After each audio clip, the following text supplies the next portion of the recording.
Salam damai sejahtera bagi kita semua. Kita kembali lagi dalam program pemahaman Alkitab setiap hari Selasa. Hari ini 15 Juni 2021 kita akan menghayati salah satu bacaan leksionari ibadah minggu, yaitu bacaan yang pertama. Dan kita akan membacanya yaitu Yeskiel 17 ayat 16 sampai dengan 24. Kita akan menghayati di dalam tema tunduk dalam rencana Allah. Namun sebelumnya, marilah kita mohon pimpinan kuasa Roh Kudus di dalam doa. Kita berdoa. Bapa yang penuh kasih, kami mengucap syukur untuk hari pemberian-Mu. Kami boleh menjalani kehidupan kami dalam setiap rencana kami. Namun mampukanlah kami untuk hidup di dalam rencana-Mu. Kami mohon hikmat-Mu supaya kami boleh lebih menghayati iman kami dalam kebenaran-Mu, dan kami berserah kepada-Mu. Hanya di dalam nama Tuhan kami, Yesus Kristus, kami berdoa. Amin. Saudara, kita akan membaca firman Tuhan dari Yeskiel 17 ayat 16-24. Saya akan bacakan bagi kita semua. Demi aku yang hidup, demikianlah firman Tuhan Allah.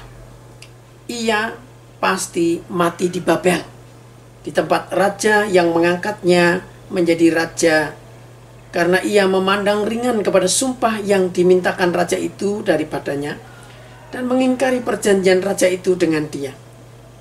Dan Fir'aun tidak akan membantu dia dalam peperangan dengan tentara yang besar dan sekumpulan banyak orang. Pada waktu tembok pengepungan ditimbun dan benteng pengepungan didirikan untuk melenyapkan banyak orang. Ya, ia memandang ringan kepada sumpah dan mengingkari perjanjian. Sungguh, walaupun ia menyuguhkan hal itu dengan berjabat tangan, tetapi ia melanggar semuanya itu, maka ia tidak dapat luput. Oleh sebab itu, beginilah firman Tuhan Allah. Demi aku yang hidup, aku pasti menimpakan atas kepalanya sumpahnya kepadaku yang dipandangnya ringan, dan perjanjiannya di hadapanku yang diingkarinya. Aku akan memasang jaringku untuk menangkap dia, dan di dalam perangkapku ia akan terjebak. Aku akan membawa dia ke Babel, dan di sana aku akan berperkara dengan dia, karena ia berubah setia terhadap aku. Dan semua tentara pilihannya akan tewas dimakan pedang, dan yang terluput akan dihamburkan ke semua mata angin. Dan kamu akan mengetahui bahwa akulah Tuhan yang mengatakannya. Beginilah firman Tuhan Allah. Aku sendiri akan mengambil sebuah carang dari puncak pohon aras yang tinggi dan menanamnya. Aku mematahkannya dari pucuk yang paling ujung dan yang masih muda, dan aku sendiri akan menanamnya di atas sebuah gunung yang menjulang tinggi ke atas. Di atas gunung Israel yang tinggi akan kutanam dia, agar ia bercabang-cabang dan berbuah dan menjadi pohon aras yang lebat. Segala macam burung dan yang berbulu bersayap tinggal di bawahnya. Mereka bernaung di bawah cabang-cabangnya. Maka segala pohon di ladang akan mengetahui bahwa aku, Tuhan, merendahkan pohon yang tinggi dan meninggikan pohon yang rendah, membuat pohon yang tumbuh menjadi layu kering, dan membuat pohon yang layu kering bertaruh kembali. Aku, Tuhan, yang mengatakannya dan akan membuatnya. Demikianlah firman Tuhan, yang berbahagia kita semua yang mendengarkannya dan memeliharanya. Haleluya. Saudara, di dalam pasal 17 ini, kalau kita membaca ayat-ayat yang awal, maka di sana Yeskiel menyampaikan sebuah teka-teki, sebuah perumpamaan yang mengajak bangsa Israel berpikir. Gambaran itu adalah Raja Wali yang besar, yang bulunya berwarna-warni. Ini adalah gambaran dari Raja Nebukadnezar, Raja Babel, yang datang dengan warna-warni bulunya karena kerajaan Babel menguasai beberapa kerajaan bangsa-bangsa. Nah, Raja Wali itu datang mengambil taruk.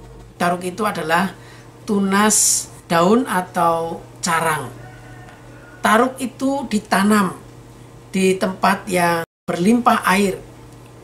Ini menggambarkan ketika Raja Babel mengalahkan Yoyakin, Raja Israel, kemudian dia mengangkat Zedekia untuk menggantikan Yoyakin. Dan Zedekia ada di bawah pemerintahan Raja Babel. Tentu ia mempunyai banyak keistimewaan dan dia merasakan kemakmuran dalam perjanjian.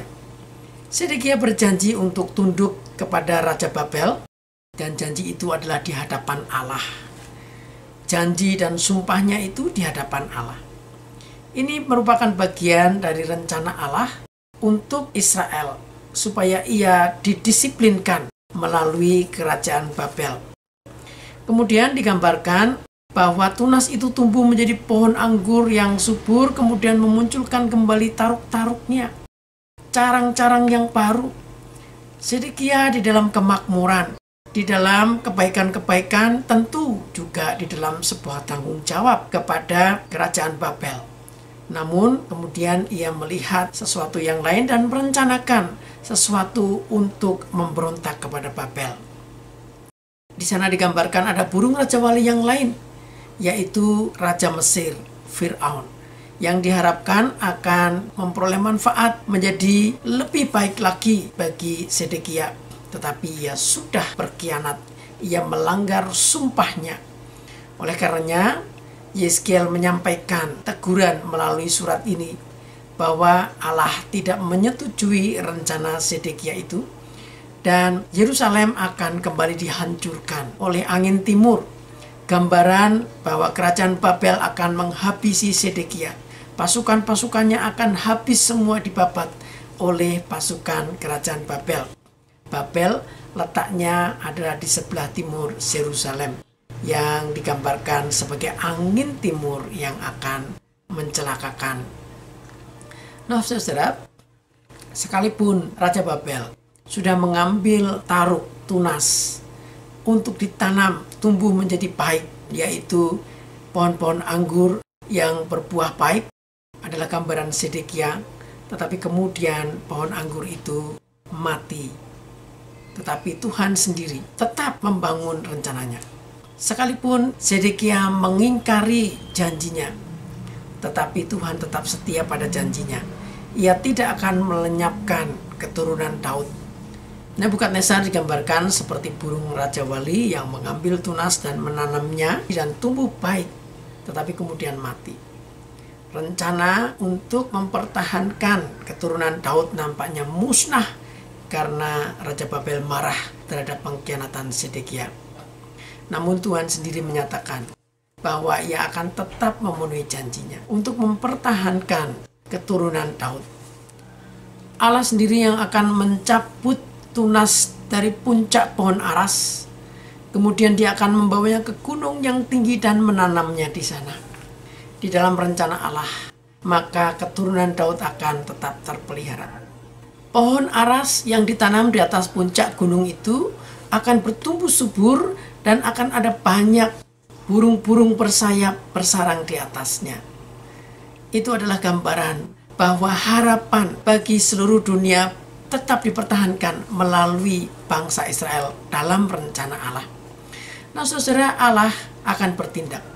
Ia akan merendahkan pohon yang tinggi dan mengangkat pohon yang rendah.